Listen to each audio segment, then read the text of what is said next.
ప్రేమలో విఫలమయ్యారా? డిప్రెషన్‌లో నుండి బయటికి రాలేకపోతున్నారా? ఆ వ్యక్తిని మర్చిపోలేకపోతున్నారా? ఒకటి గుర్తుంచుకోండి. ప్రేమలో విఫలమైనంత మాత్రాన జీవితంలో విఫలమైనట్టు కాదు. ఒకసారి మీ తల్లిదండ్రులు గుర్తుకు తెచ్చుకోండి. వాళ్ళు ఎన్నో ఇబ్బందులు పడి, ఎంతో కష్టపడి చదివించారు.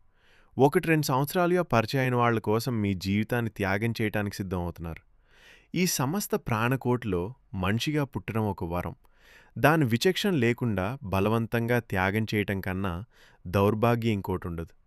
ఆ అమ్మాయి కాకపోతే ఇంకో అమ్మాయి వస్తుంది. అంతేకాని డిప్రెషన్‌కి వెళ్ళి సూసైడ్ దాకా వెళ్ళకండి. మీ ప్రాణం పోతే ఎవరికీ నష్టం లేదు. ఒక్క మీ తల్లిదండ్రులకు తప్ప.